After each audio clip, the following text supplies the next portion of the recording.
ഈ നവകേരള സദസ്സിനെ അധിക്ഷേപിക്കുന്നതിന് വേണ്ടിയിട്ടുള്ള ശ്രമങ്ങൾ നടന്നു. ബസ്സിനെതിരെയായിരുന്നു. അതിവിടെ പറഞ്ഞു, ബസ്സിനെതിരെ, ബസ് അങ്ങനെയാണ് ഇങ്ങനെയാണ് എന്നൊക്കെയുള്ള ആക്ഷേപങ്ങൾ വന്നു. ബഹുമാനപ്പെട്ട മുഖ്യമന്ത്രി മാധ്യമ പ്രവർത്തകരോട് മഞ്ചേശ്വരത്ത് പറഞ്ഞു, നിങ്ങൾ ആ ബസ് ഒന്ന് കയറി കാണണം. ഇപ്പൊ നിങ്ങൾക്ക് കാണാം, അല്പസമയത്തിന് ആ ബസ് ഇവിടെ വരും, നിങ്ങൾ അതിലൊന്ന് കയറി കാണണം എന്ന് പറഞ്ഞു. അതിനുശേഷം ഒരു മാധ്യമവും അത് സംബന്ധിച്ചിട്ടുള്ള ആക്ഷേപം ആ രീതിയിൽ ഉന്നയിച്ചില്ല. സ്വിമ്മിംഗ് പൂളുണ്ട്, ക്യാബിനുണ്ട്, കിച്ചണുണ്ട്, അങ്ങനെ എന്തെല്ലാം ആക്ഷേപങ്ങളാണ് അതിനെ സംബന്ധിച്ചുണ്ടായത്. ഈ നവകേരള സദസ്സിനെ തടസ്സപ്പെടുത്തുന്നതിന് വേണ്ടിയിട്ടുള്ള ശ്രമം ഉണ്ടായില്ലേ? പലയിടത്തും നമ്മൾ കണ്ടു. ഇപ്പോ പ്രതിഷേധങ്ങളൊക്കെ ജനാധിപത്യത്തിന്റെ ഭാഗമാണ്, കരിങ്കൊടി കാണിക്കുന്നത് ജനാധിപത്യത്തിന്റെ ഭാഗമാണ്. പക്ഷെ ഇവിടെ നമ്മൾ കണ്ട പ്രത്യേകമായിട്ടുള്ള ഒരു കാര്യമുണ്ട്. അത് നമ്മൾ മനസ്സിലാക്കണം. എന്താണെന്ന് അറിയാമോ? ഞാൻ സൈഡിൽ ഇരിക്കുന്ന ഒരാളാണ്, ബസ്സിന്റെ സൈഡ് സീറ്റ്, വിൻഡോ സീറ്റിൽ ഇരിക്കുന്ന ഒരാളാണ്. അപ്പൊ പലയിടത്തും കണ്ടത്, ഒരിടത്ത് ആലപ്പുഴയിൽ വെച്ച് ഞാൻ കണ്ടൊരു കാര്യം, ഈ കരിങ്കൊടിയൊന്നുമില്ല, ഒരു 4-5 പേർ ഓടി വരികയാണ്. കരിങ്കൊടി ഇല്ല, കരിങ്കൊടി ഉണ്ടെങ്കിൽ കരിങ്കൊടി ഉയർത്തി കാണിക്കാം. ഇപ്പോ ബഹുമാനപ്പെട്ട മുഖ്യമന്ത്രി തന്നെ തിരിച്ച് കൈവീശി കാണിക്കും ചിലപ്പോ കരിങ്കൊടി കാണിക്കുമ്പോൾ. പല സ്ഥലങ്ങളിലും ഉണ്ടായിട്ടുണ്ട്. പക്ഷെ ഇത് ചില പ്രത്യേക ഉദ്ദേശത്തോടും കൂടി ആലപ്പുഴയിൽ കണ്ട കാഴ്ച കണ്ണൂരിൽ നിന്ന് നടന്നിരുന്നു, കല്യാശ്ശേരി. അപ്പൊ ഇവിടെ ഓടി നേരിട്ട് വരികയാണ് ബസ്സിന്റെ മുന്നിലേക്ക്. എന്തിനാണ്? ഈ ബസ് തട്ടി എന്ന് വരുത്തുന്നത്. ഒന്ന് ആലോചിച്ച് നോക്കി, മുഖ്യമന്ത്രിയും മന്ത്രിമാരും സഞ്ചരിക്കുന്ന ബസ്. ഇവിടുത്തെ ബ്രേക്കിംഗ് ന്യൂസ് എന്തായിരിക്കും? മുഖ്യമന്ത്രിയും മന്ത്രിമാരും സഞ്ചരിക്കുന്ന നവകേരള ബസ് മനഃപൂർവ്വം ഒരാളെ ഇടിച്ചു വീഴ്ത്തിയിരിക്കുന്നു, കൊല്ലാൻ ശ്രമിച്ചു. ഇതല്ലേ വാർത്ത?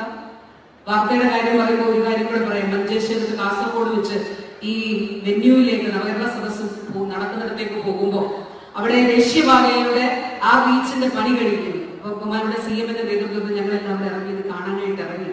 അപ്പൊ ലൈവ് നടക്കുകയാണ് ഒരു ചാനൽ. ആ ചാനലിലെ പ്രവർത്തകൻ പറയുകയാണ്, നവകേരള ബസ് ബ്രേക്ക് ഡൗൺ ആയിരിക്കുന്നു. ചാനലിലെ ബ്രേക്കിംഗ് ന്യൂസ് ആണ്.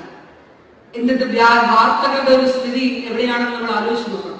അപ്പൊ മനഃപൂർവ്വമായി അങ്ങനെ ഒരു കാര്യം സൃഷ്ടിക്കുന്നതിന് വേണ്ടിയിട്ടുള്ള ആസൂത്രിതമായിട്ടുള്ള ശ്രമം ആത്മഹത്യാ സ്ക്വാഡുകളെ ഇറക്കി വിട്ടുകൊണ്ട് നടത്തുകയാണ്.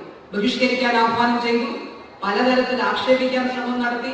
അതൊന്നും കേരളത്തിലെ ജനതടികൾ ചെവിക്കൊണ്ടില്ല എന്ന് കണ്ടപ്പോ അടുത്ത 19ാമത്തെ അടവുമായിട്ട് ഇറങ്ങിയിരിക്കുകയാണ്. ആത്മഹത്യാ സ്ക്വാഡുകളെ മുന്നിലേക്ക് ഓടിച്ചു വിടുകയാണ്. അപ്പോ ഇന്നത്തെ മലയാള മനോരമ പത്രത്തിന്റെ ഫ്രണ്ട് പേജിൽ 3 പടങ്ങൾ കൊടുത്തിട്ടുണ്ട്. എല്ലാവരും ചിലരെങ്കിലും മനോരമ കണ്ടിട്ടുള്ളവർക്ക് കണ്ടിട്ടുണ്ടാവും. എന്താണ് അവർ പറഞ്ഞിരിക്കുന്നത്? അതിനൊരു തലക്കെട്ട് എന്താണെന്ന് അറിയാമോ? ചോദ്യം വരുന്നതിന് മുൻപേ മൈക്ക് ഓഫ്.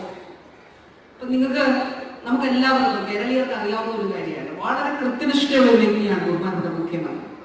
10:30 പരിപാടി തീരും എന്ന് പറഞ്ഞാൽ 10:30 തീർന്നിരിക്കും. 11 മണിക്ക് പരിപാടി തീരും എന്ന് പറഞ്ഞാൽ 11 മണിക്ക് പരിപാടി തീർന്നിരിക്കും. അപ്പൊ പ്രഭാത സദസ്സിന് ശേഷം 10:30 ബഹുമാനപ്പെട്ട മുഖ്യമന്ത്രി മാധ്യമങ്ങളെ കാണുന്നത്. 10:30 മാധ്യമങ്ങളുടെ മുന്നിലേക്ക് മുഖ്യമന്ത്രിയും സഹമന്ത്രിമാരും വന്നിരിക്കും. അവിടെ ഇരിക്കുമ്പോ 10:30 മുതൽ മാധ്യമങ്ങൾക്ക് മുമ്പിലാണ്, അരമണിക്കൂറാണ്. അപ്പൊ 11 മണി കഴിഞ്ഞതിന് ശേഷം ഒരു ചോദ്യം മനോരമയുടെ റിപ്പോർട്ടറിൽ നിന്ന് ഉണ്ടാവുകയാണ്. അപ്പൊ മനോരമ തന്നെ എഴുതിയിട്ടുണ്ട്, മുഖ്യമന്ത്രി ചോദ്യം വരുന്നതിന് മുൻപ് മൈക്ക് ഓഫ് ആക്കി എന്നുള്ളത്. പിന്നെ ഒരു സമയമുണ്ടെങ്കിൽ 11 മണിക്കാണ് ആദ്യത്തെ നവകേരള സദസ്സ് ആരംഭിക്കുന്നത്. സമയം 11 മണിക്കാണ്. അപ്പൊ മുഖ്യമന്ത്രി സ്വാഭാവികമായിട്ടും ആ ചോദ്യത്തിന് ഉത്തരം പറയില്ല. കാരണം ആ ചോദ്യോത്തരവേള അവിടെ അവസാനിച്ചു കഴിഞ്ഞത് അനാവശ്യമാണ്. ജനങ്ങളിൽ തെറ്റിദ്ധാരണ വരുത്തുന്നതിന് വേണ്ടിയിട്ടുള്ള ഒരു ബോധപൂർവമായിട്ടുള്ള ശ്രമം മലയാള മനോരമയുടെ ഭാഗത്ത് ഇന്നത്തെ ഫ്രണ്ട് പേജ് കാണുമ്പോൾ അത് മനസ്സിലാവും. ഇതേ പത്രം തന്നെയാണ് കഴിഞ്ഞ ദിവസം ഒരു വാർത്ത കൊടുത്തത്. അതിന്റെ തലക്കെട്ടിലായിരുന്നു, ചാൻസലറുടെ യുദ്ധം സർക്കാരിന് കാണാനിരിക്കുന്നതേ ഉള്ളൂ എന്നുള്ളത്. അതായത് സർവകലാശാലയുടെ ചാൻസലറായിട്ടുള്ള ഗവർണറുടെ യുദ്ധം ഇനി കാണാനിരിക്കുന്നതേ ഉള്ളൂ എന്നുള്ളതാണ്. എന്താണ് ഈ പത്രത്തിന്റെ ജനാധിപത്യ ബോധം? എന്താണ് ഇവരുടെ ഭരണഘടനാ ബോധം? ഇത് നാം കാണേണ്ടതായിട്ടുണ്ട്. ഇതാണ് കേരളത്തിലെ നിലവിലുള്ള സാഹചര്യം. ഈ സാഹചര്യങ്ങളെ, പ്രതികൂലമായിട്ടുള്ള സാഹചര്യങ്ങളിലും ഈ കേരളത്തെ മുന്നോട്ട് കൊണ്ടുപോകുന്നതിന് വേണ്ടിയിട്ടുള്ള ശ്രമമാണ് സർക്കാർ നടത്തിക്കൊണ്ടിരിക്കുന്നത്. ആ ശ്രമങ്ങൾക്കുള്ള പിന്തുണയാണ് നിങ്ങളുടെ ഓരോരുത്തരുടെയും ഇവിടെയുള്ള സാന്നിധ്യം എന്നുള്ളത് തീർച്ചയായിട്ടും പ്രത്യേകമായി ഇവിടെ പരാമർശം അർഹിക്കുന്നതാണ്. ബഹുമാനപ്പെട്ട മുഖ്യമന്ത്രി ഇവിടെ എത്തിച്ചേർന്നതുകൊണ്ട് ഞാൻ എന്റെ വാക്കുകൾ ദീർഘിപ്പിക്കുന്നില്ല. ഒരിക്കൽ കൂടി ഈ കുന്നത്തൂർ നിയോജക മണ്ഡലത്തിന്റെ നവകേരള സദസ്സിലേക്ക് എത്തപ്പെട്ട നിങ്ങൾ ഓരോരുത്തർക്കും ഹൃദയാഭിവാദ്യങ്ങൾ അർപ്പിച്ചുകൊണ്ട് എന്റെ വാക്കുകൾ ചുരുക്കുന്നു. അഭിവാദ്യം.